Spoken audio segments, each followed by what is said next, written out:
Assalomu alaykum, hurmatli xalq.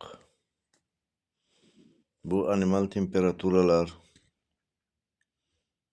juda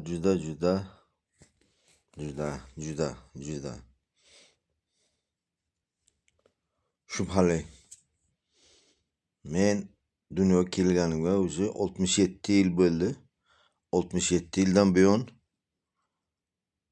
men bunaqa animal temperaturalarni ko'rganim yo'q.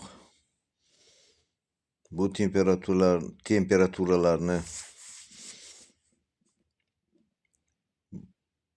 sababini menimcha, agar xato qilmasam, Amerika Dehqonobodda Qarshida bazasini qurgan paytida o'ylab o'tiribman, shu harb ustanovkasini qurib ketganmi deyman.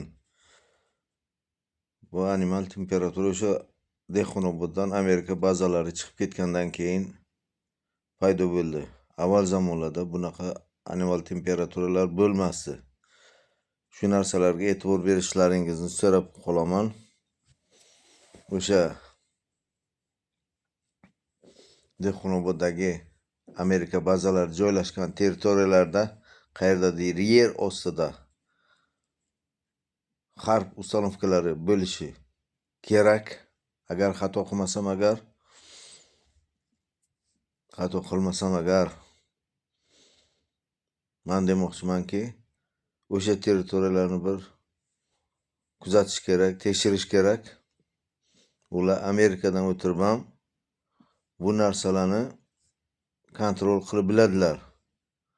Bunaqa animal temperaturalar avval zamonlarda bo'lmagan, bo'lishi ham mumkin emas edi. Osmonda hamma vaqt bulut bo'lardi. Yoz paytida ham bulutlar oftobni vaqti bilan yopib, bir qitigina salqin qilib, xalq bir qiti jonalardi. Lekin hozirgi bu animal temperatura juda shubhali. O'shaning uchun davlat xodimlariga iltimosim bor. Bir qaranglar, ko'ringlar.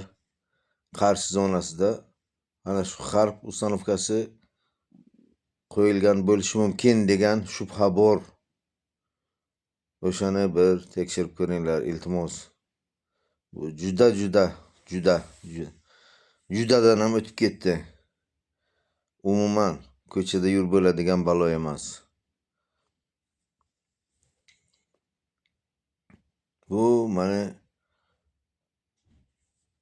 fikrim, o'ylavim, Amerika qayerga borsa agar o'sha joy parokanda bo'ladi.